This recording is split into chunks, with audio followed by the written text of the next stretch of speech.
ఈరోజు మనం తుయతైర సంఘం గురించి తెలుసుకోవచ్చు. తుయతైర అనగా లోకంతో ఐక్యమని అర్థం వస్తది. తుయతైర యొక్క ప్రస్తుత నామం అక్సిసర్. దీని యొక్క ప్రశంసగా మనం చూసినట్లయితే క్రియలు, విశ్వాసము, ప్రేమ, సహనం కలిగి ఉండుట. దీనిలోని తప్పుగాను మనం గమనించినట్లయితే విగ్రహార్పితము తినుట. దీన్ని పురుకొలుపుతూ ప్రభువారు చెప్తున్న మాట, మీపై నీ భారము పెట్టను.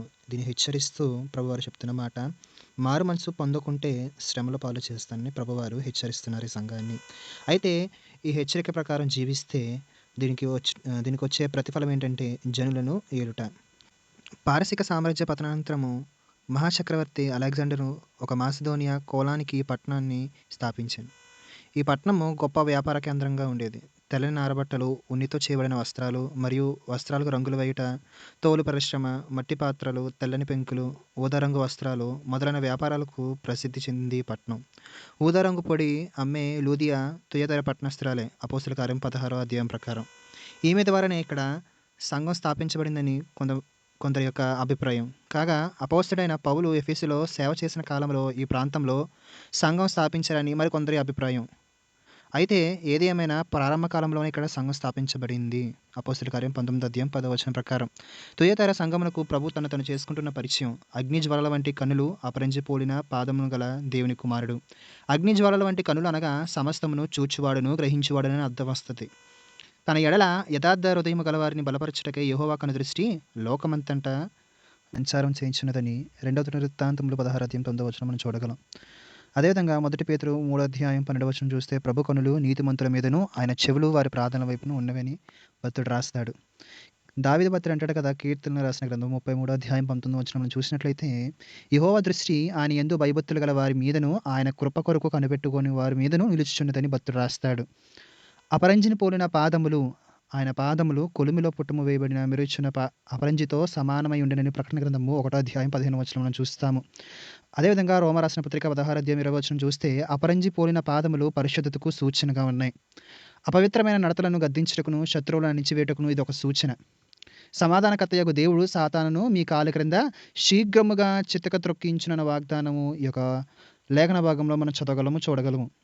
ఈయన దేవుని కుమారుడు గనక తన యొద్దకు వచ్చి వారికి దేవుని కుమారులగుటకు అధికారం ఇచ్చుటకు ఈయన దేవుని కుమారునిగా ప్రత్యక్షపరుచుకుంటున్నాడు. ఈయన దేవుని కుమారుడని ప్రకటన గ్రంథమందు ఇక్కడ మాత్రమే ప్రస్తావించబడింది. ఆయన సమస్తమును గ్రహించగలవాడు. ఆయనకు మరుగై ఉన్న సృష్టము ఏదియూ లేదు. ఆయన పరిశుద్ధుడును దేవుని కుమారుడై ఉన్నాడు. నిన్ను నీవు కప్పుకొని ఆయన నుండి తప్పించుకోలేవు గాని, ఒప్పుకొని ఆయన కుమార్తెలుగా తీర్చబడ్డానికి మన హృదయాలను సిద్ధపరచుకుందాం.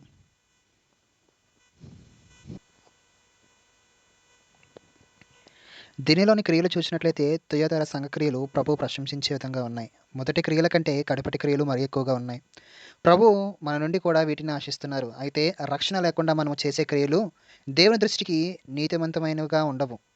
సామాజిక ధర్మకార్యాలు తప్పక చేయాలి, కానీ అవి మనలను రక్షణలోనికి నడిపించలేవు. కొర్నేలి జీవితంలో చాలా మంచి లక్షణాలు ఉన్నాయి. అసలైన రక్షణ తప్ప ఆ మంచి కార్యాలేవి అతన్ని నీతిమంతునిగా తీర్చలేకపోయాయి, దేవుని వాక్యం తప్ప. అనగా ధర్మశాస్త్ర సంబంధమైన క్రియ మూలముగా ఏ మనుష్యుడును ఆయన దృష్టికి నీతిమంతుడు అని తీర్చబడని రోమరాసిన పత్రిక 3వ అధ్యాయం 20వ వచనం మనం చూడగలుగుతాం. రక్షణ రైలు ఇంజన్ అయితే నువ్వు చేసే సత్క్రియలు రైలు బోగీలు కావాలా? రక్షణ లేకుండా సత్క్రియలు చేస్తానంటే ఇంజన్ లేకుండా బోగీలు ఎక్కడ పోగలవు? రక్షణ నీ కోసం, నీ ప్రియ రక్షకుడు అయిన యేసయ్య నీ కోసం తన రక్తాన్ని ధారపోసి నీ కొరకు ఈ రక్షణ అన్నది సిద్ధం చేశారు ఆయన. ఇది యేసు రక్తం ద్వారా మాత్రమే సాధ్యము. అంతేగాని నీ సత్క్రియలు నిన్ను రక్షించలేవు. అయితే రక్షించబడిన నీవు నీ రక్షణను కొనసాగింపుగా సత్క్రియలు తప్పక చేయాలా. ప్రేమ పరిశుద్ధ గ్రంథమంతా ఒకే అను మాటలో పరిపూర్ణమైనది. నిన్ను వల్ల నీ పొరుగువారిని ప్రేమించవలని మత్తయి సువార్త 19వ అధ్యాయం 19వ వచనంలో మనం చూడగలం. ధర్మశాస్త్రం అంతయు నిన్ను వల్ల నీ పొరుగువారిని ప్రేమించమని ఒక్క మాటలోనే సంపూర్ణమై ఉందని గలతీ రాసిన పత్రిక 5వ అధ్యాయము 14వ వచనం మనం చూడగలం. కనిపించే మన పొరుగువారిని ప్రేమించలేని మనము కనిపించని దేవుణ్ణి ఎట్లా ప్రేమించగలం? ఈ సత్యాన్ని గ్రహించగలిగింది ఈ సంఘం. ఎఫెసీ సంఘము మొదటి ప్రేమను వదిలిపెట్టగా తుయతైర సంఘము మాత్రం ఆ ప్రేమను కొనసాగించి ప్రభువు మెప్పును పొందగలిగింది. ఆయన ప్రేమతత్వం శత్రువులను కూడా ప్రేమించమని చెబుతున్నాడు. ఆయన మాటలకే పరిమితం కాదు, చేసి చూపించారు కూడా. మనము శత్రువులమై ఉన్నప్పుడు మన కోసం తన ప్రాణాన్ని పెట్టారు యేసయ్య. రోమా రాసిన పత్రిక 5వ అధ్యాయం 10వ వచనం ప్రకారం. ప్రేమ అంటే చంపేసేది కాదు, చచ్చిపోయేది. తన స్నేహితుల కొరకు తన ప్రాణము పెట్టువానికంటే ఎక్కువైన ప్రేమ గలవాడు ఎవడును లేడని యోహాను రాసిన సువార్త 15వ అధ్యాయం 13వ వచనంలో భక్తుడు రాశాడు. అది ఆయనకే సాధ్యమైంది. కారణం కారణం ఆయన ప్రేమ అద్వితీయమైన ప్రేమ. ప్రేమకు కొన్ని క్వాలిటీస్ ఉన్నాయండి. భక్తుడు రాస్తాడు కదా! మొదటి కొరింథీ రాసిన పత్రిక 13 అధ్యాయము 4-8 వచనాలు చూస్తే మనకి కనబడతాయి. ఆ యొక్క ప్రేమ యొక్క క్వాలిటీస్ మనకు కనబడతాయి. ప్రేమ యొక్క లక్షణాలు. ప్రేమ దీర్ఘకాలం సహించును, దయ చూపించును, మత్సరపడదు, డంబముగా ప్రవర్తింపదు, అది ఉప్పొంగదు, అమర్యాదగా నడవదు, స్వప్రయోజనమును విచారించుకొనదు, త్వరగా కోపపడదు, అపకారము మనసులో ఉంచుకొనదు, దుర్నీతి విషయమై సంతోషపడక సత్యమునందు సంతోషించును. అన్నిటిని తాలుకొనును, అన్నిటిని నమ్మును, అన్నిటిని నిరీక్షించును, అన్నిటిని ఓర్చును. ప్రేమ శాశ్వత కాలం ఉండును. ఇది అగాపే లవ్. ఇది దివ్యమైన ప్రేమ. నీ దేవునికి సాధ్యమైన ప్రేమ. హల్లెలూయా! నీ దృష్టిలో ప్రేమ అంటే ఏమిటో నాకు తెలీదు గానీ, ఒక్కటి మాత్రం ఖచ్చితంగా తెలుసు. ఏదో ఒకటి ఆశించే ప్రేమిస్తావని. కనీసం తల్లిదండ్రుల ప్రేమలో కూడా అంతర్గతంగా ఒక ఆశ ఉంటుంది. పిల్లలు పెద్దవారై వారిని కూడా ప్రేమగా చూస్తారని. కానీ ఆయన ప్రేమ బదులాశించనిది. అది అమరం, అతి మధురం, అపురూపం, అవధులు లేనిది, అద్వితీయమైనది. సింహాసనం నుండి సిలువకు దిగి వచ్చింది. మరణము కంటే బలీయమైనది, సజీవమైనది, శాశ్వతమైనది. అట్టి ప్రేమను అనుభవిస్తున్న నీవు ఆ ప్రేమకు మాదిరిగా జీవించాలి. ప్రేమ కలిగి ఉండాలి నువ్వు మొట్టమొదటిగా. ప్రేమ కలిగి ఉండాలి. రెండవదిగా విశ్వాసము.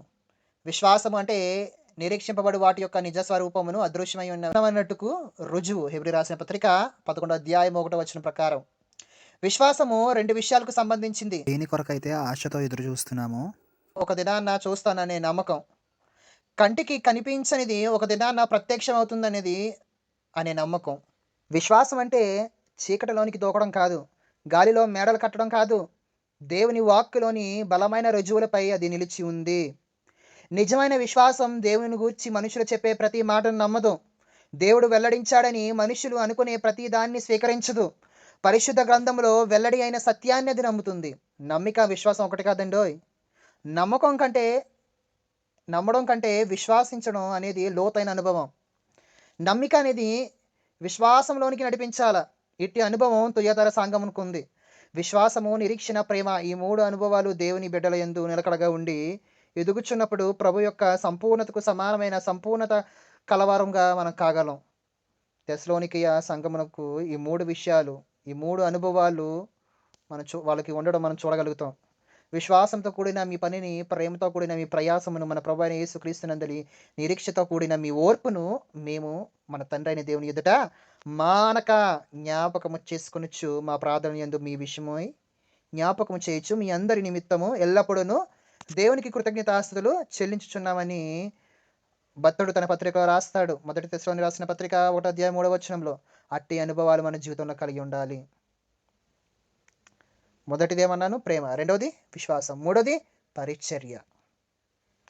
తుయతర సంఘము పరిచర్య గల సంఘం అని ప్రభు ప్రశంసిస్తున్నారు. మాటల కన్నా చేతల శ్రేష్టం. పరిచర్య అంటే కేవలం దేవుని యొక్క వాక్యం ప్రకటించడం ఒకటే కాదు. పరిచర్య పలు విధాలు. అది దేవుని వాక్యాన్ని ప్రకటించేదే కావచ్చు, మందిరం ఊడ్చే పరిచర్య కావచ్చు. అది ఏదైనా నీకు అప్పగించిన బాధ్యతను నమ్మకంగా నువ్వు నెరవేర్చాల్సి ఉంది. నాలుగవదిగా సహనం. తుయతైర సంఘము సహనం కలిగిన సంఘముగా ప్రభువు మెప్పును పొందుకోగలిగింది. సహించడం అంటే అదొక బలహీనతగా భావిస్తాం, కానీ అదే మన మనోబలం. సహించిన వారే ధన్యులు. సహించిన వారిని ధన్యులు అనుకుంటున్నాం కదా. మీరు యోబు యొక్క సహనమును గూర్చి వింటిరి. ఆయన ఎంతో జాలియు కనికరమును గలవాడై ఉన్నాడని మీరు తెలుసుకుని ఉన్నారు. యాకోబు రాసిన పత్రికలో ఉంటదన్నమాట. యాకోబు పత్రిక 5వ అధ్యాయము 11వ వచనం మాటలు చూస్తాం. కీర్తన గ్రంథము 40 అధ్యాయం 1వ వచనం మనం గమనించినట్లయితే, ఫిలిప్పీ రాసిన పత్రిక 4వ అధ్యాయం 5వ వచనాలు మనం గమనించినట్లయితే ఈ మాటలు కనబడతాయి మనకి. ఏంటో తెలుసా? ఫిలిప్పీ రాసిన పత్రిక 4వ అధ్యాయం 5వ వచనం. శోధన సమయంలో నీవు కలిగి ఉన్న సహనమును బట్టి నీవు దేవుని బిడ్డవని సకల జనులు గ్రహించాలి. మీ సహనము సకల జనులకు తెలియజేయబడనీయుడి అని ప్రభు మనకు సమీపంగా ఉన్నాడని భక్తుడు రాస్తాడు. నీ ప్రార్థనకు సమాధానం రావాలంటే సహనం కలిగి ఉండాలి. యెహోవా కొరకు నేను సహనముతో కనిపెట్టుకుంటేని, ఆయన నాకు చెవియొగ్గిన మొర ఆలకించినని దావీదు భక్తుడు రాస్తాడు. కీర్తన గ్రంథం 40 అధ్యాయము 1వ వచనం ఈ మాటలు చూస్తాం మనం. విశ్వాస యాత్రలో విజయం సాధించాలంటే సహనం కావాలి. ఇంత గొప్ప సాక్షి సమూహము మేఘం వలె మనలను ఆవరించి ఉన్నందున మనం కూడా ప్రతి భారమును సులువుగా చిక్కులు పెట్టు పాపమును విడిచిపెట్టి విశ్వాసమునకు కర్తయు దానిని కొనసాగించువాడైన యేసు వైపు చూచుచు మన ఎదుట ఉంచబడిన పందెంలో ఓపికతో పరిగెత్తెదము అని హెబ్రీ రాసిన పత్రిక 12వ అధ్యాయము 1-2 వచనాలు చూస్తే అక్కడ రాయబడి ఉండడం మనం చూస్తాం. నేటి దినాల్లో కుటుంబములు కానీ, సంఘములు కానీ విచ్ఛిన్నమవుతున్నాయంటే ప్రధాన కారణం సహనం కోల్పోవడం వల్లే. ఆత్మీయ యాత్రలో అంతము వరకు సహించాలా, లేకపోతే బహుమానం పొందలేము. తుయతైర సంఘం వలె క్రియలు, ప్రేమ, విశ్వాసం, పరిచర్య, సహనము కలిగి ఉండుటకు మనం ప్రయాసపడాలా. అట్టి విధంగా ప్రయాసపడదామండి.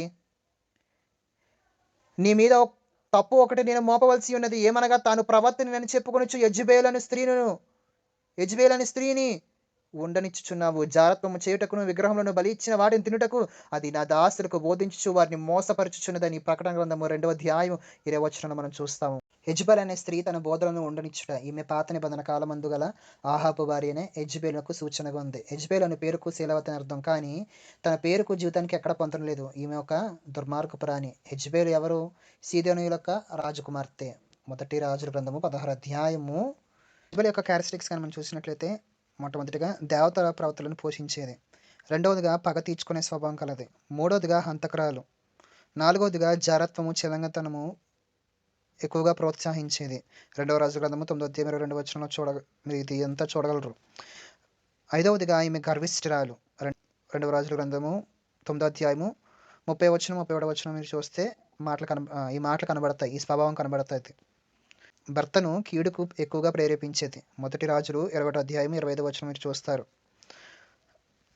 జారత్వం జరిగించే వారు క్రీస్తు యొక్క అవయములను వేశ్య యొక్క అవయములుగా చేసిన వారగుదురు. మీ దేహమును క్రీస్తుకు అవయములై ఉన్నామని మీరు ఎరుగరా?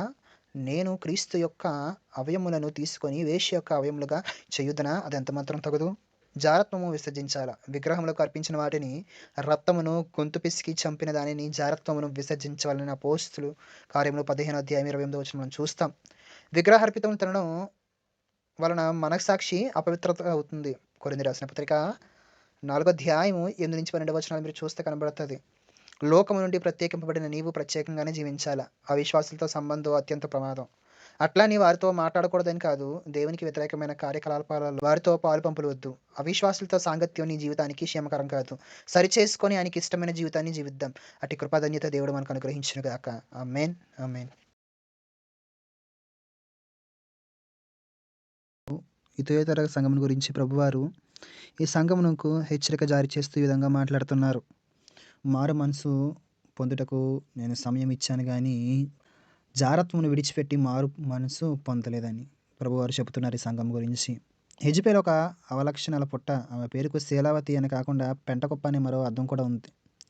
ఈ రీతిని చూస్తే ఆమె వ్యక్తిత్వానికి ఇది తిరుగులేని పేరు, సార్థక నామధేయం. అయినప్పటికీ కృప కలిగిన దేవుడు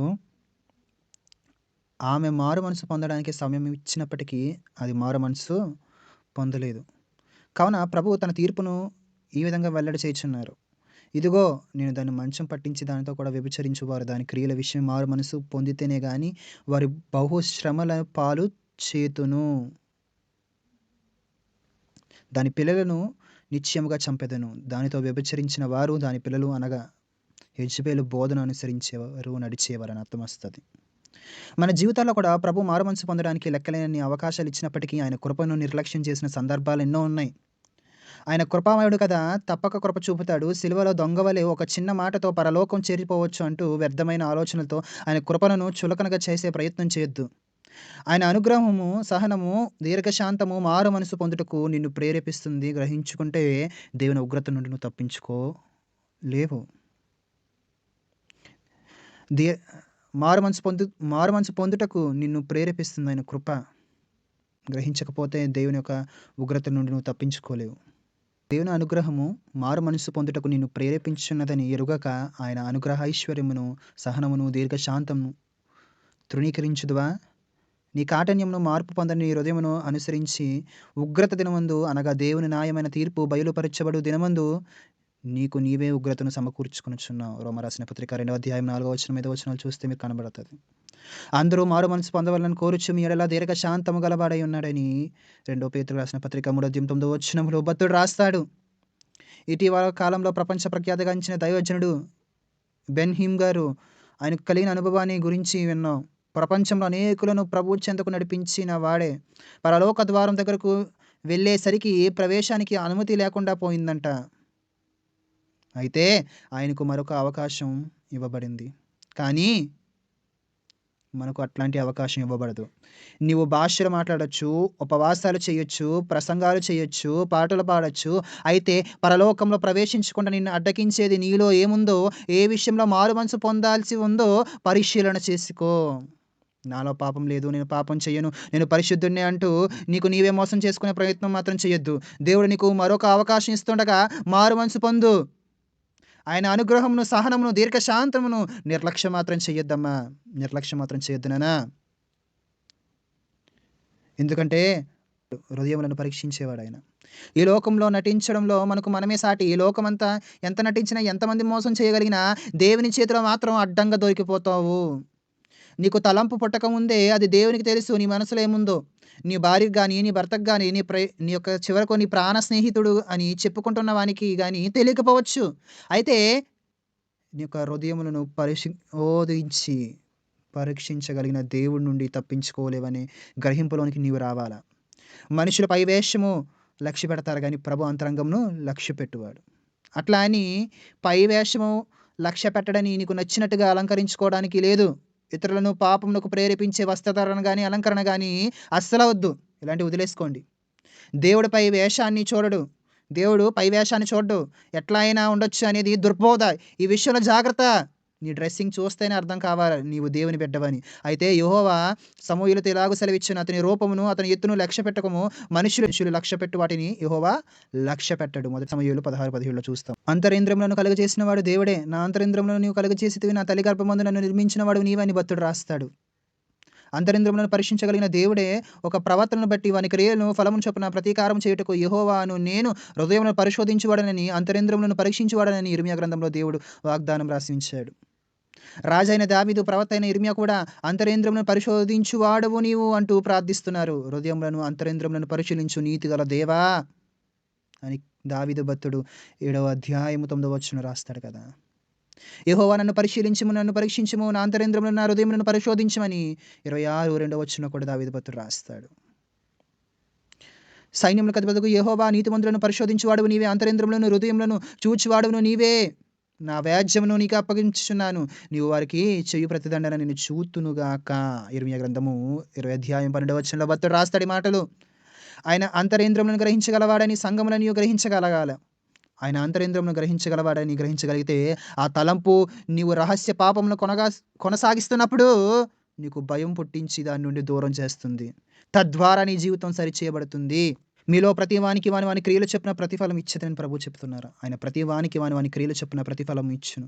సత్క్రియను ఓపికగా చేయొచ్చు, మహిమను, ఘనతయు, అక్షయతను వెదుకు వారికి నిత్య జీవమును ఇచ్చినని రోమా రాసిన పత్రిక 2వ అధ్యాయం 6-7 వచనంలో ప్రభువారు చెప్పారు.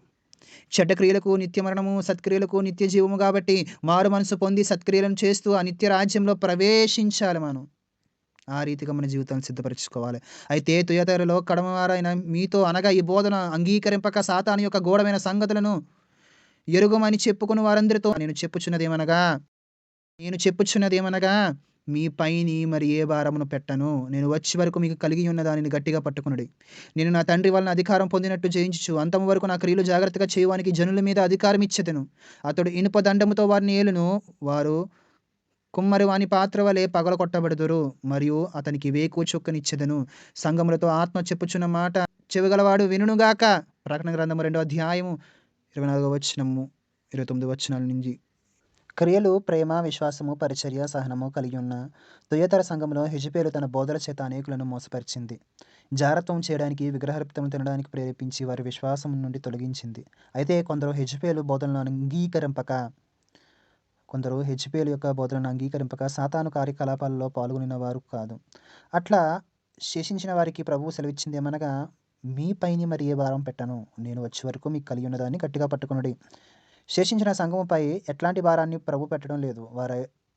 వారు ఏదైతే కలిగి ఉన్నారో దాని నుండి తొలగిపోకుండా గట్టిగా పట్టుకోండి ప్రభువారు తెలియజేస్తున్నారు. వారు కలిగి ఉన్నదాన్ని ఏమిటి? క్రియలు, ప్రేమ, విశ్వాసం, పరిచర్య, సహనము. నేటి దినాల్లో కూడా దుర్బోధలు దాహంలా వ్యాపిస్తుండగా మనకు కలిగిన దానికి మనమును పట్టుకోగలిగితేనే దుర్బోధను ఎదిరించి ప్రభు కొరకు స్థిరముగా నిలబడగలం. ఇంతకీ మనకు కలిగి ఉన్నది ఏమిటి? సువార్తను గట్టిగా పట్టుకోవాలా. అందుకే భక్తుడు రాస్తాడు కదా, 1 కొరింథీ 16:1-2 వచనాలను గమనించినట్లయితే, సహోదరులారా, నేను మీకు ప్రకటించిన సువార్త మీకు తెలియపరచున్నాను. మీరు దానిని అంగీకరించితిరి, దాని యందే నిలిచి ఉన్నారు. మీరు విశ్వాసమును మీ విశ్వాసము వ్యర్థమైతేనే గాని నేను ఏ ఉపదేశ రూపముగా సువార్త మీకు ప్రకటించుతునో ఆ ఉపదేశమును మీరు గట్టిగా పట్టుకుని ఉన్న ఎడల ఆ సువార్త వలనే మీరు రక్షణ పొందువారై యుందురు అని భక్తుడు రాస్తాడు. మొదటి విశ్వాసమును అంతం వరకు గట్టిగా పట్టుకోవాలా. పాపం వలన కలుగు భ్రమ చేత మీలో ఎవడను కఠినపరచబడకుండానట్లు నేడు అనబడు సమయం ఉండగానే ప్రతిదినమును ఒకరినొకడు బుద్ధి చెప్పుకోండి. ఎలయనగా మొదట నుండి మనకున్న దృఢ విశ్వాసము అంతమట్టుకు గట్టిగా చేపట్టిన ఎడలని క్రీస్తులో పాలువారై ఉందుము. ఎబ్రీ రాసిన పత్రిక 3వ అధ్యాయం 14-15 వచనం మనం చూడగలం. మనము ఒప్పుకొనిన దానిని గట్టిగా పట్టుకోవాలి. మరియు ఆయన దృష్టికి కనబడని స్పష్టము ఏదియూ లేదు. మనము ఎవనికి లెక్క చెప్పవలసి ఉన్నదో ఆ దేవుని కనులకు సమస్తమును మరుగులేక తేటగా ఉన్నది. ఆకాశ మండలము గుండా వెళ్ళిన దేవుని కుమారుడైన యేసు అను గొప్ప ప్రధాన యాజకుడు మనకు ఉన్నాడు కనుక మనం ఒప్పుకొనిన దానిని గట్టిగా చేపట్టదు. హెబ్రీ రాసిన పత్రిక 4వ అధ్యాయము 13వ వచనము 14వ వచనము. ప్రతిఫలము, నేను నా తండ్రి వలన అధికారం పొందినట్టు జయించుచు అంతము వరకు నా క్రియలను జాగ్రత్తగా చేయువానికి జనుల మీద అధికారం ఇచ్చెదను. అతడు ఇనుపదండంతో వారిని ఏలును. వారు కుమ్మరవాని పాత్ర వలె పగలగొట్టబడుదురు. మరియు అతనికి వేకువ చుక్కను ఇచ్చెదను. అధికారం ఎవరికి? అంతము వరకు ఆయన క్రియలు జాగ్రత్తగా చేయువానికి. అంటే ఆయన యందు విశ్వాసం ఉంచితేనే సరిపోదు, ఆయన ఆజ్ఞలను నెరవేర్చాలి. ప్రభువు చివరి ఆజ్ఞ కూడా చెయ్యుడి అని బోధించారు. కాబట్టి మీరు వెళ్ళి సమస్త జనులను శిష్యులనుగా చెయ్యుడి. తండ్రి యొక్కయు కుమారునికయు పరిశుద్ధాత్మ యొక్కయు నామములోనికి వారికి బాప్తిస్మిచ్చుచు అని మత్తయి సువార్త 28వ అధ్యాయం 19వ వచనంలో ఈ మాటలు చెప్పడం మనం చూస్తాము. కాబట్టి ఈ నా మాటలు విని వాటి చొప్పున చేయు ప్రతివాడును బండ మీద తన ఇల్లు కట్టుకొనిన బుద్ధిమంతుని పోలియుండును. మత్తయి సువార్త 7వ అధ్యాయం 24వ వచనం మనం చూస్తాం. అనగా సంపూర్ణంగా ప్రభు మాటలు గైకొనబడాల. అట్లాంటి వారికి 2 ప్రతిఫలాలు లభించి ఉన్నాయి. జనుల మీద అధికారము, వేకువ చుక్క. జనుల మీద అధికారం అంటే ఇశ్రాయేలు మీద. మత్తయి సువార్త 19వ అధ్యాయం 28వ వచనం. సర్వలోకమును పరిపాలించే అధికారం. 1 కొరింథీ 6వ అధ్యాయం 2వ వచనం ప్రకారం. మూడవదిగా దేవదూతల న్యాయమును తీర్చే అధికారం. 1 కొరింథీ 6:3 వచనం ప్రకారం. వేకువ చుక్క రెండవదిగా చూసినట్లయితే వేకువ చుక్క. ఇది ప్రభువైన యేసుక్రీస్తుని గురించిన మాట. ప్రకటన గ్రంథము 22వ అధ్యాయం 16వ వచనంలో ఉంచబడిన మాట ఇది. బిలాము ప్రభువును గురించి ఈ రీతిగా ప్రవచించాడు. ఆయనను చూచుచున్నాను గాని ప్రస్తుతం ఉన్నట్టు కాదు, ఆయనను చూచుచున్నాను గాని సమీపంగా ఉన్నట్టు కాదు. నక్షత్రము యాకోబులో ఉదయించును, రాజదండము ఇశ్రాయేలులో నుండి లేచును. సంఖ్యాకాండము 24వ అధ్యాయం 17వ వచనము. మరియు ఇంతకంటే స్థిరమైన ప్రవచన వాక్యం మనకుంది. తెల్లవారి వేకువ చుక్క మీ హృదయంలో ఉదయించు వరకు ఆ వాక్యము చీకటి గల చోటును వెలుగిచ్చు దీపమై ఉన్నట్టున్నది. దాని యందు మీరు లక్ష్యముంచిన యెడల మీకు మేలు అని భక్తుడు 2వ పేతురు రాసిన పత్రిక 1వ అధ్యాయం 19వ వచనం రాస్తాడు. ఆయన యందు లక్ష్యం ఉంచగలిగితే ఆయనతో కలిసి పరిపాలింతుము. క్రియలు, ప్రేమ, విశ్వాసము, పరిచర్య, సహనము కలిగి దుర్బోధలకు దూరంగా ఉంటూ మారు మనసు పొంది ప్రభు ఇచ్చే ప్రతిఫలాలు పొందుకుందాం. అట్టి కృపాధన్యత దేవుడు మనకు అనుగ్రహించునుగాక. ఆమేన్, ఆమేన్. తిరిగి మరలా వేరొక వీడియోతో మీ ముందుకు వస్తాం. ప్రైజ్ ది లార్డ్ అందరికీ.